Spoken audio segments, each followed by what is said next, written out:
Ah, tout ça, nayo. Ou y a pas que régime de zone, pourquoi bah sénégalais. On a tiré ça par Camerounais.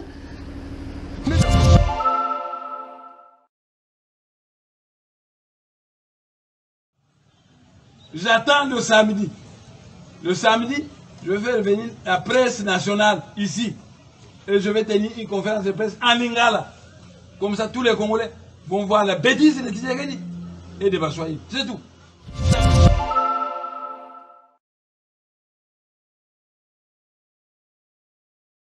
Félix, Papa Félix, Zamba ebisinga ina yebisayo ete tango koki moment na ye tango ekobeta pona afrape yo ebisinga na biso ete ko emilie yo lulingi na emilie président mokote kati na mboka na biso ako kimisa yo kati na mboka na yo moko e okoluka mboka nyonso tu pona luko bombama ebisinga na biso ete mboka nyonso tu e ko rejeter yo esika mokote okokende o bakoyamba yo lisusu okokima lulingi président mokote na nakima kati na mboka na biso.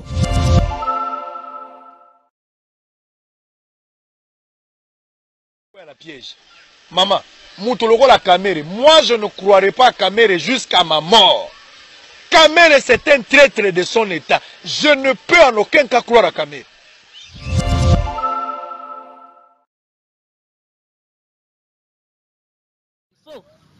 Maman, un mot peut nous arriver battu. Biso nous a mis des biso nous a noir. Biso ta munde na biso ta munde otika ko kana ta yezoye. Vous êtes contre le blanc?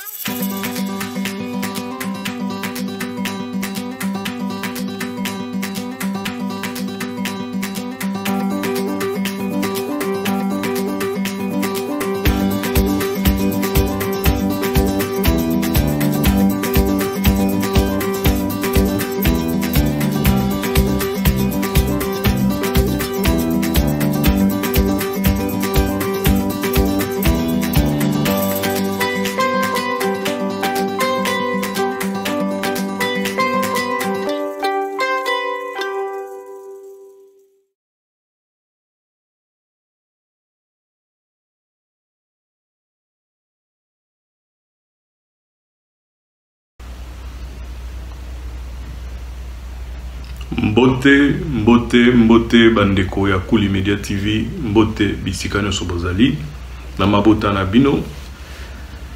Nazana esengo ya komona bino susu lelo po tolekisi mwa mokolo moko oyo tomonani te po bamakambo susu pe ezo permettre biso tete tozalaka tous les jours na bino elongo. Kasi lelo toye epa na bino. Déjà, toujours pesa ba condoléances lisusu na ba famille nyonso baza éprouvé na makambo ya coronavirus. Dengezo mema batu na kati ya mokili mobimba oyo. Mais toye pa na bino lelo pona kosala mwa devoir de mémoire. Bato ebele babengi biso na Kuli Media TV, babengi ngai, bayebisi ngai te baza ko comprendre te likambo ekomeli Vital Kamerhe. Alors, la question na bino est tellement ébélée que na moni ko répondre mutu moko bisika nyonso bozali eza moi passi. Na préféré na sala émission oyo bino nyonso boko kolanda na chaîne na biso d'excellence Kuli Media TV, KMTV en sigle. Potena zung c'est la bino ba réponse taba mituna na bino nyonso. Devoir de mémoire pourquoi? Parce que na sali analyse y a ba question na bino panel y a ba question nyonso na recevoir qui. Na ko mona te la plupart des questions ezozungi na kaka eloko moko. Acharnement. Je dis bien la plupart. Donc sur 100% des questions batebele ba monite non bazoluka bouc émissaire. Bouc émissaire nani Vital Kamerhe. Pourquoi bazo bandana noté ko kanga ba oyo ba iba kala ba yebo bandara na Vital Kamerhe. Il y a local et local bosso. Il faut baninga na boyeba. Et ça que instruction, c'est-à-dire bah juge au tribunal oyo ezolanda makambo oyo ya Vital Kamerhe ezolanda yango na dossier moko. Dossier en ezanini, dossier ya programme il y a 100 jours. Alors, pour nous expliquer bino un petit peu pourquoi Vital azana kati ya likambo wana ezali que batebele va éviter makambo eza dans l'ombre. C'est pas pour rien ba benga ombre lili. Et nakosenga kaka bino bo s'abonner massivement, vraiment bo s'abonner massivement na site kaka moko ya Mokili Mobimba Kuli Media TV. Il y a l'ombre. Oui, biso l'ombre lo banini. Na lo bate. Boy benganga pona être sabino. Tout ce qui se passe dans l'ombre et la situation nanga. Bolinga te, oh pas bolinga te, Italie. Mais tout ce qui se passe dans l'ombre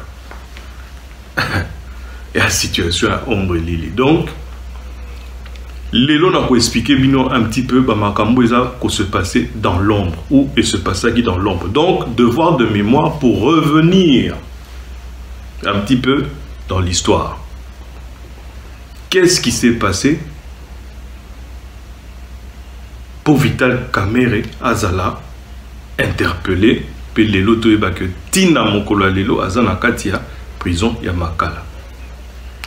Entre parenthèses, j'aimerais Sabino que avocat ya Vital Kamerhe basala qui 2 fois demande il y a mise en liberté provisoire ou alors mise en liberté conditionnelle, c'est-à-dire avec certaines conditions, mais azala libanda. Mais mise en liberté conditionnelle tout provisoire au basengaki ezalaki rejeté par juge oyo bazolanda ikambwana dossier wana. Non pas parce que Vital Arokima, c'est pas qu'Arokima, il y a un autre problème là-bas. Problème là-bas, plus parce que l'instruction telle que comme une minute où il va l'ingiter, tel mouto barobengisa, tel mouto barobengisa, bazala en rapprochement, bakutana, basolola, ba planifié. C'est ainsi que Batunyoso bazako bengisa na dossier on a pour le moment, bazana nous incarcéré, mutuna kwa naye po basololate. De telle manière que l'instruction est à la propre, est à la ouverte, qui a fait quoi, qui a zolukanini, nani a zalagata dossier pour la kamunini. C'est ça éventuellement le problème. Vous aime tellement et nakosenga kaka bino bo s'abonner massivement, vraiment bo s'abonner massivement na site kaka moko ya Mokili Mobimba Kuli Media TV. Il y a l'ombre. Oui, biso l'ombre lo banini. Na lo bate. Boy benganga pona être sabino. Bande konanga ya Kuli Media TV mbote encore. Bisika no sobali bolanda émission na bokebi po eza passionnant. Mutu moko te akobosa na ke Vital Kamerhe azali élément moko majeur la prise de pouvoir il y a Félix Antoine Tshilombo Tshisekedi.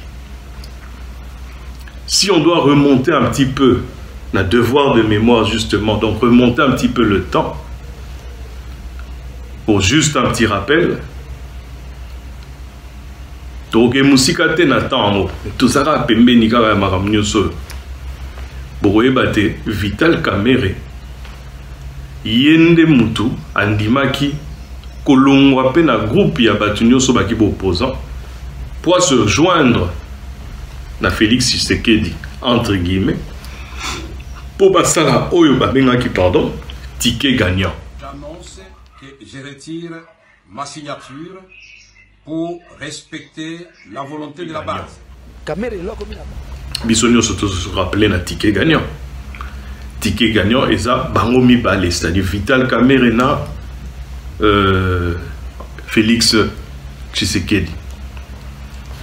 Et à cette époque-là, tant que basali ticket gagnant na bango, Bake nangoti na suka, c'est-à-dire ba memi angoti et pas ba mindele, ba memi angoti na Nairobi, ba eko ya nangoti na Kisasa, to yebi ti ba kitaki na aéroport bango mibale, ba lati ba rouge blanc, blanc rouge.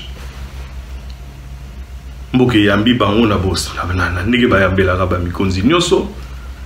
Lerwana Félix aye comme étant candidat président de la République. Et na pembeni na ye tozalaki na Vital Kamerhe qui était déjà entre bango mibale ndenge bayokanaki na accord na bango ya Addis Abeba. Comme mutu oyo soki au cas où Félix azwi bokonzi, premier ministre na ye, je dis bien premier ministre na ye ekozala Vital Kamerhe. Oyo yemugo président alobara COP na bango ezalaki bongo. Mais maintenant toyoko koma na tango yo président de la République azwi bokonzi, a commis président de la République, a prêté serment na le 24 janvier. Président a commis na fonction. Ba fungola ba dossier na côté ya ministère boye Mobulo. Ba fungola ba tala oya koto etikalaki na ministère mususu Mobulo. Ba tala na défense Mobulo. Ba tala na oya éducation Mobulo. Ba tala do ba dossier nyonso ba ekokutango en désordre, makambo nyonso par terre. Mboka en gestation. Et toko bandela wapi?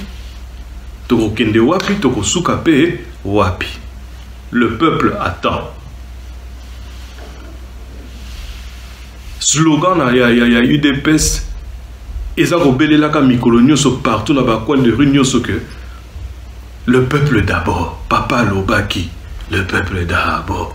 Félix, Sanate, Papa Lobaki, le peuple d'abord. Félix Avandi, Azaro Mital, Azaro Mituna. Vital Azozelayaye, promotion comme étant le premier ministre. Félix Arobino. Batoupe Oyo Bazaki na sima ya Vital Balobino. Na situation d'engeza boye, soki bateli biso pion na biso étant Vital Kamerhe, na poste ya premier ministre, eza pouba bebisa image na ye. Parce que Mbok eza par terre. Premier ministre Rosala Nini Arosuka Wapi. Or Vital Kamerhe n'a pas projet na ye comme toujours Azam Mwana Moko Yabilaka donc a lingite Kosuka wana boule na ye zalaka un jour Azalape Mokambi Mboka RDC Azala président de la République. Alors le fait que Azolinga Kokoma président de la République a koki kondimate que image na ye déjà na moment oyo a memi mutu po ba koma tina niveau wana yem taza prévu éventuellement na kati accord na bango ya Nairobi que 5 ans après a kokoma président de la République, image na ye za ko beba en tant que premier ministre. Bandeko bolandanga na bukebi, bolandanga na calme. Yango batu nyonso wana bazaki na sima ya Vital Kamerhe entre autres UNC naba oyo bazaka na sima ya Félix entre autres UDPS basangani bayokani basololi babite tokoki kocha Vital Tepoye aza un pion majeur oyo asali que makambo ebele ekoma lelo ndenge ekomi boye pour ne pas dire yem tache président de la République na place wana. On parle dans conditionnel. Hein? Donc, il faut décider que Vital Kamerhe, il faut être directeur de cabinet, il y a président de la République. Makambone combine amato, il y a président peut apprécier ah oui. Effectivement, il faut que Vital to épargner. Azala na katia ba bêtise. Seul endroit où il y a la bêtise, c'est le président. La cadre est directeur de cabinet. Parce que vous voyez que le directeur de cabinet et président, il y a gouvernementé. il ne fait pas partie directement du gouvernement. Il fait partie plutôt de la présidence de la République, dans le cadre de hiérarchie, mais Azapé Mouti, la présidence de la République à Kate. C'est en fait l'homme de confiance, il y a président de la République. Alors, dans la circonstance où on attend un positionnement, on a jamais coaché Vital Kamerhe n'a pâturage. D'où Bayeko présenté quelques temps après. Vital Kamerhe a qui déjà directeur de cabinet. Par collaborateur à président, ou à gouvernement va sangani. Bazomona issuité, bazo ebate neni au sala. Moi groupe moko restreint. Autour du président, na ba conseiller, na banani ba yeli président projet. Projet ni projet à 100 jours. Ba ici président tala omoni projet oyo ezaya 100 jours. Projet 100 jours, eza juste appellation. Et là qui cité que makambe au sala 100 jours. Il a dit que pendant au moins une période donnée, tokoki kosala ba œuvre moko boye to ba réalisation moko boye na kati ya mboka oyo kosala te elakisa que président azana posa makambo échanger na mboka, améliorer quotidien ya bana mboka. D'où ba yela ki projet on a 100 jours, entre autres na kati ba réalisation ya ba pont, ba lotissement ya ba soda, ba quartier social où il y a batu baza na ba montant moko réduit, ba futara moins cher, ba projet là tu sais na kati ya posé à 100 jours. Bande konanga ya Kuli Media TV bolanda masolo na bokebi pour mona jusqu'où et depuis quand makambo e bandaki. Dossier à 100 jours et comme le président na mesa. Président atangi yango atali yango abino eza idée moko ya kitoko. Mais mutaeli projet nani? Son directeur de cabinet, Monsieur Vital Kamerhe, a élié projet na mesa.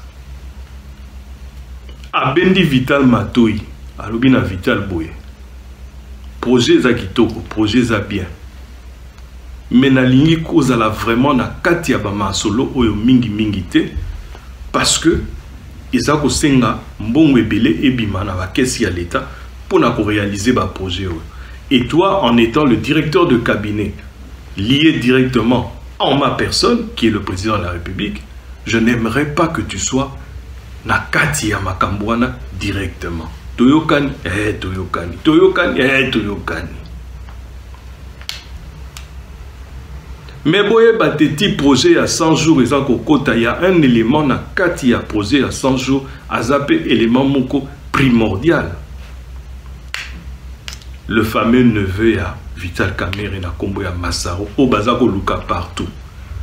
Mais bazako luka Massaro pas parce que vous monaki na photo a simbi $1 million na salon na ye azo sakana na mwana né, non. Bazoluka Massaro parce que justement Massaro azana katia makambu ya 100 jours wana comme étant un élément majeur pe torozongi la place wana to qu'est-ce qu'on est bandé la dossier à 100 jours et commis na maboko à président Tangi abendi Vital Matoi ndenge na ebisibino apesi aval na ye pour na baebi aval te et l'accès apesi accord na ye andimi. Vital Kamerhe a eu dossier, a zongi na sima place et Boutaki, au Batouba et la Keba idée, a vu si le président s'est payé, a mis en mot, donc tout se lancer dans le projet. Entre-temps, la signature pour la mongue bimane, boka ke bimane na ba Rao Bank, bimane na ba Banque na biso ya RDC, ils ont signé signature na président de la République. Naya ministre ya finance naya batumi susupe y compris ya Vital Kamerhe. Or président ibisaki kokota mingi na makambo te. Mais Vital Kamerhe azo signé nini? Azo signé ba sortir mbongo te. yé azo signé bambongo oyo justement eza na ba certaines entreprises. Ba entreprise moko créée par bango, créée par bandeko na ye, créée par Bamasaro, où il fallait lier bambongo, créée par moi na ya mwasi na ye, Daïda. Société wana, ba société wana nyoso, où il fallait reprendre ba offre, ba appel d'offre nyoso, où ils acquis sur le marché. Pour ba Coca-Cola, bambongo ezobima na kati. Vital Kamerhe avec des documents où na koche la bino. Azako pesa ba aval na ye, na ba signature, en forçant soit les banques, soit les financiers, soit pour ba pesa bambongo ba futa ba société na mbango mbango. Et ba société na bandeko na ngai est créé après l'accord. Il y a président de la République pour le dossier à projet à 100 jours. Je dis bien, la société est créée après l'accord. C'est-à-dire que la société a existé. Ou bah ça y appel d'offres pour banamboka ba code ça va dossier ou un charpentier à Zuboé ou un réalisateur à Boya, un ingénieur ou un architecte à Zuté. Nyoso et ça ba société ba créée qui après mis à part 2 ou 3 sociétés il y a ba libanais. Ou comme monsieur ou tel il y a libanais ba kanga qui liboso na dossier à 100 jours. Mais tozo comme wana. Mutué ko déclenché problème oyo pote koma lelo na maboko ya tribunal po koma lelo na maboko ya parquet po lelo ebengisa ba Vital Kamerhe ba koma na sima ya mabaya pe ya bibende na kati ya makala ezali honorable Eliezer Tambwe. Pourquoi nazoloba honorable Eliezer Tambwe? Azayi ye mon côté bazaki 2 ou 3 députés oyo ba telemela ki likambo ya dossier ya ba réalisation ya ba pont na ya ba ndako oyo préfabriqué oyo batako monela isuité bazo monate ezo salama eto ezo salama te. Eliezer Tambwe yena 2 ou 3 députés mususu ba telemi ba keti na ba site ba image ezali ba ke ko sala ya bango audit ba yeko tuna ba question ba yeba jusqu'où ba makambo ekomi, pourquoi ba travaux eza ya ko telema ba image ezali ba papa ba mama boko kota na kati ya YouTube boko mona ba image ya batwana ma beka rapo nazana ba image mais na kocha nyoso te po nazo risquer pe ba censurer ngai na YouTube po eza ba image ya bato eza ba droit d'auteur mais boko sala ya bino recherche au mona ba image ya Eliezer Tambwe na 2 ou 3 autres députés Jean-Marie Lukulasi na misusu ba kendeki na ba site po ba sala audit na bango tango ba petit tour ya ba site bakende su musika te babandi ya liboso oh so muton yo mobulu baki ya mibale so muton mobulu baki ya misatu mobulu abitete ça sert à rien de continuer basali ya bango dossier ba memeli président abi président mais bazo zo bayo ozo risquer au lieu la kutu okendeti na 2023 mais bana mboka baloba te mais yozo kosa biso longwa na osiko tala problème to kuti na ba citoyeneza oyo Eliezer Tambwe il est vivant. Président a dit non, c'est pas possible. Ngai ba rapport na zwaka awa ya directeur na cabinet qui par lui dossier oyaki est favorable ba dossier ma makambo ezokende. Bo ponela ngai mokolo boyebisa bato na bazala dire kab nanga nazo yebisa yenga moko to ko kita sur le terrain pour na mona na misu na ngai. Président de la République a zwami ye dire kab na ye na équipe na ye mobimba ba kiti na terrain pour ba kotala ba constater oyo Eliezer Tambwe memela qui comme étant rapport Mais ceux qui se rappeler na ba image ya président Nenga Kita qui leur a aussi la tournée na yebo mona image nyonso Vital Kamerhe za pembeni aza koyoka o président za kolobana ba bato baza ba responsable entre autres le Libanais. Entre parenthèses, Tata wana ya Libanais wana, il fait partie des gens où va construire Rotana. Il fait partie des gens où il va groupe Moko Boye, bah ko investir na kati ya mboka na biso, ça fait plusieurs années, bah investir ça na ndenga muke, mais bah leka ba na mboka na mbongo.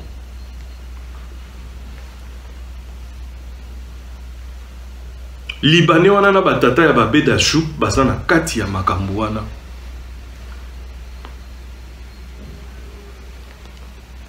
Daniel Massaro,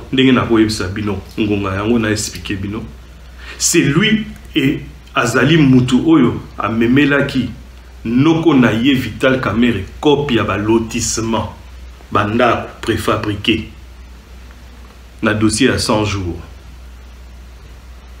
Parce que Daniel Massaro aza moninga ya un débat na ya ba Libanais wana oyo entre autres a soit qui dossier ya ba son mouton. Tant que vous avez tata na bi mais ko présent na ngwe pa na biso parce que nga na yebi batu oyo bango mutu bakoki ko réaliser les biso banda ko préfabriquer on a montant boye boye biso to ko kotsa ba facture boye pe ko sala biso boye boye boye. Lokwa lokoso mbongo Vital azarani na ngote ma koti na kati ya ba situation moko zo senga za na mbongo tout le temps. Na répété, lokola Vital Kamerhe yé moko depuis to yeba ye azalakani na ba dossier ko yiba yibate. Azara président Assemblée nationale za ko gérer ba mbongo ya ko sakanate. Mais toyoka yete ba ko bimisa ye Vital ayiba ki boye boye boye. Mais lokola Vital Kamerhe koti na ba makambo moko boye zo senga ba mbongo ezalaka tout le temps. Andimi projet ya petit na Massaro. Andimi projet pe ba explication ya neveu na ye Massaro. Baliakop oye moko président de la République a loba na kati interview que la COP la coopération eza nango monnaie courante na mboka na biso pe ekota na ba mœurs na biso. Mais yango ndazo combattre la COP. COP wana yango nde bozo mona Daniel Massaro asalaki na noko na ye na connivence na mwana ya type oyo azako sala les Libanais bomonaki pour kombonezo kimanga oyo bomonaki azosaba saut de mouton azalaki na président zopesa président d'explication lokuta pendant que eloko moko te salami et na ba image wana boko ndeko tala boko mona tango président zo bima elongo ye na Kasongo le général Kasongo na pembeni ya président bazo bima na saut de mouton ya suka président atalimisa to aza suna posa oke musika te azo bima azo yebisa général e yokani na ba micro na lingi batwana okangelanga bango nyonso ye moko président Félix Antoine Tshilombo Tshisekedi oyo aza collaborateur na ya zalaki mokolo wana a contredire nga ye moko na ba image yokani alobi na lingi wana sisi ko swana Libanais mamoni ke Libanais a convaincre été alobi na Kasongo na lingi batu wana nyonso okangela nga bango lobi Kasongo zo ningi saka mutu oui mon président oui mon président oui mon président boye ba pe Kasongo pe alembi ba makambo ya ba miyibi na mboka alembi makambo ya ba rétro commission alembi ba soda na ye bazo ba salaire te. Donc, le lendemain matin, aux premières heures, quand on a quitté le terrain, à Kangi Libanais, na équipe na Enyoso, au balagi chargé, na ba dossier ba saut de mouton. Batouana ba kenda ba retour makala. Mais impact ezaki makasité, impact egoya na tango ya Kamerhe. Mais tout ça koko ba malembe. Okanga bakangi les Libanais na équipe na ye mobimba bakomi na makala bazo les canali bosso juge bazo pesa ya bango ba réponse. C'est là où éventuellement bato wana baye koloba ba kombo sikoyo ya bato nyonso bazalaki autour ya ba dossier na ya lotissement, na ya ba lotissement plutôt. Otozomona na kancha chi baza kotonga, otomona nyonso etelema et kendaka sute etelema bambongo esila. Alors, bato wana ndi baye kopesa juge ouverture to lumière na dossier wana. Et na kati ya chaque élément baza kotanga wana kombo ya Vital ezozonga. Kombo ya Vital ezozonga. D'où réponse na ngana bato bazolo bakeza acharnement. Baye bakeza acharnement te. Vous aime tellement et na rosenga kaka bino bo s'abonner massivement, vraiment bo s'abonner massivement na site kaka moko ya Mokili Mobimba Kuli Media TV. Il y a l'ombre. Oui, biso l'ombre lo banini. Na lo bate. Boy benganga pona être sabino. Vital Kamerhe, Rwakani Kingi, Soki Kingi, a été cité dans chaque dossier. Il y a Makambo Oyo, il y a dossier à 100 jours, il y a projet à 100 jours. Ils à la côté à Bandaku, ils à la côté à Bapon, ils à la côté à la réalisation Moussoussezana intérieur Yamboka. Entre autres, route Moussoussezana et Salamate le côté. Il y a justement Banamboka et Belé Basolo Bakeno, gouvernement ou Eza gouvernement Moko, il y a République de Kinshasa. Parce que depuis le gouvernement, la plupart, tous les gens qui ont conditionné, ils ont été masolo. Tous les gens qui ont réalisation dans la région. Tous les gens qui ont réalisation dans la province. Ouvir à outil ko kufa kuna na mbula ya kosakanate memi bato memi banda ko bomi. Normalement, le gouvernement est solo. Le lendemain, il y a un événement. Il faut représenter Zala. Pour tout le monde, il y a la télévision, il faut constater les dégâts. Et il y a des poussi à mon jour. Il y a un jour, il y a un mawa. Mais tout ça, il y a un dossier de Vital Kamerhe, na acharnement, bande comme sous bazo kanisa, que bazo salaye. Tokolisa bongo bande konanga, tokolisa makam. Monsieur le juge, Ayaki Pamba. Je crois que ma nomination est un signal fort que le chef de l'État a donné pour combattre l'impunité et les antivaleurs. Nous allons instaurer la discipline dans le corps et nous allons combattre l'impunité d'où qu'elle vienne. Nous avons lancé déjà des enquêtes sur les détournements présumés dans le cadre du programme de 100 jours et nous continuerons à lutter contre les antivaleurs dans notre pays et à travailler dans le sens que l'argent qui a été détourné rentre dans les caisses de l'État. La sanction est le maître mot pour nous, mais une sanction juste et justifiée. Ayaki Pamba te alobaki yango. Aye kozongisa makambo na ordre. Bomoni ndenga uti koloba aye kozongisa makambo na nzela.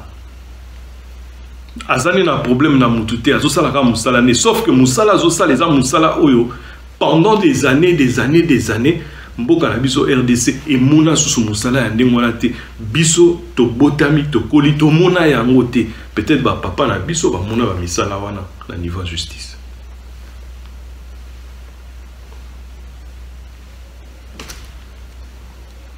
Na tango ya Mobutu baza okanga mutu bongo te. Surtout te oza proche ya Mobutu. Non, c'est impossible. Côté wana to kumisana no makambo oyo président na biso actuel, M. Félix Antoine Tshilombo Sala, c'est-à-dire que la justice est libre, il y a Sala, mon Sala naïe.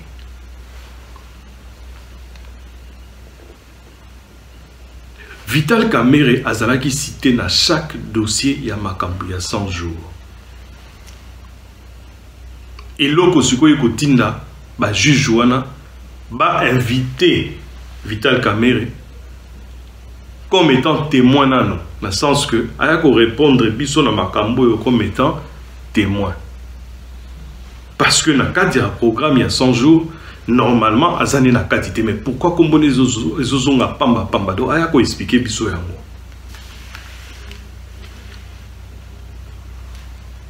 Ndeko nangai Willy Sionga Guillaume Fernandez ndeko nanga ya yo yango wana félicitations na ndenge mama uti ko bota mwana kitoko na moni na photo WS production yango ndeko nanga Willy Sionga WS production yango Ranger Smith batata ba mama bandeko bino boye barate o ba na poto baza batumoko basaka ba misa tozana mutu ko benga Ranger Smith boye ba partir à lelo Ranger Smith na makambo so tangami réalisation vidéo audiovisuelle ezala cinéma pour sala na kati ya ba groupe ya minene na mboko yo na kati ya ba plateau cinéma ya solo na ba film mususu kombone et se déroula Ranger Smith ya yo yango wana osako Vital Kamerhe Rwakanikingi kingi ba juillet aye ko répondre liboso ba juge ba tournier ba question. Vital est arrivé vers 13h dans le tribunal est ressorti de là pour aller directement à la prison de Makala vers 19h. C'est-à-dire durant 6 heures.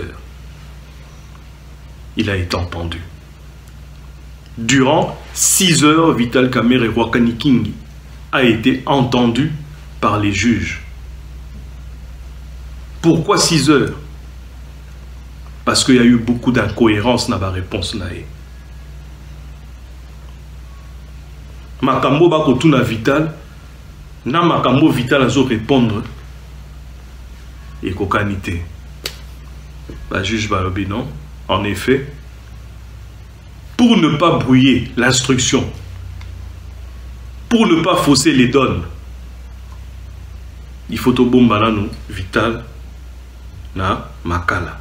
Comme ça, tout banda kolanda batu nyoso yo, batangeli biso na dossier yo mutu na mutu, ba solo laté.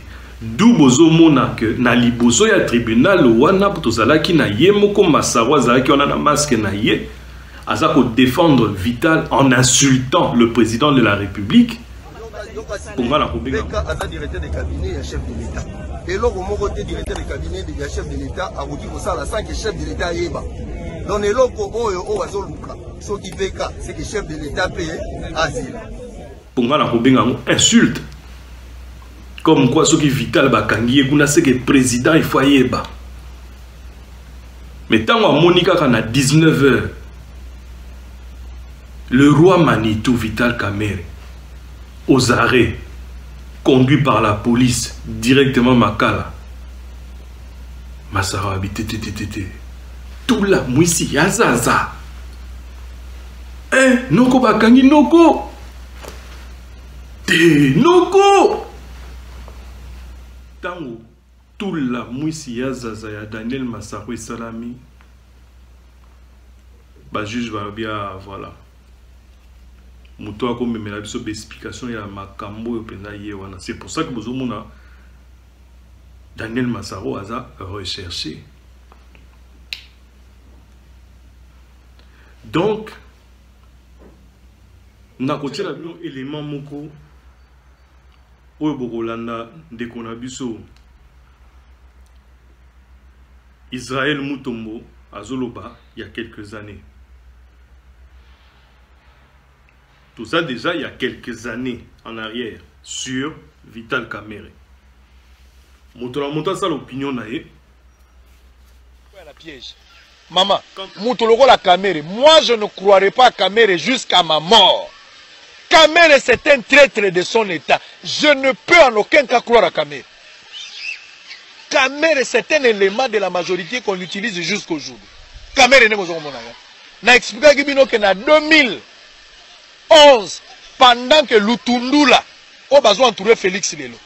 Lutundula à l'époque ba modifier l'élection nani mode ya sécurité balongo yango na deux tours ba tiango na tour moko Feli nani Kamere savait que ndenge toza bo élection ko na deux tours te to na tour moko donc toza na droit na erreur te il faut to sangana comme un seul homme pour to bengana Kabila na pouvoir. Tu t'imagines Kamere à l'époque aboya ko sangana Tshisekedi après ça Tshisekedi condition so alingi ba sangana nommé là déjà premier ministre bien avant nano bazu pouvoir te yalo kola mutu bozo tambola siko olingi ala ka déjà so boloko $5,000 au peso combien bon nano bomoni mbongo ngote ndenge nini akoya ko peso ndoto ababa kena okabelo $2,000 so to la bokoli $5,000. C'est comme ça que Félix était en train de demander et nani Kamere était en train d'exiger na père Nabiso et Tshisekedi et Tshisekedi sache qu'il était il a refusé. Kabila a 46% na mapononi.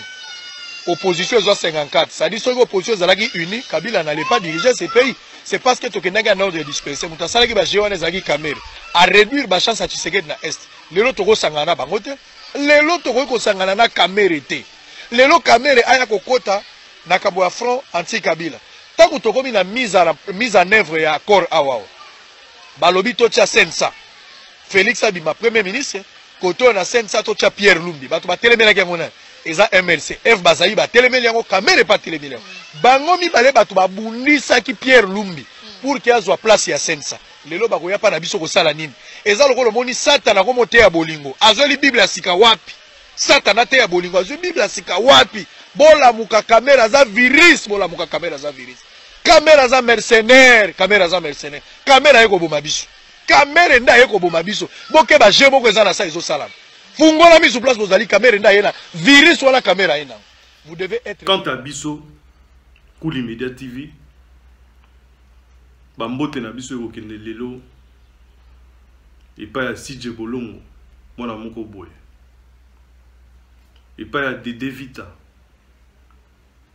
1000 facettes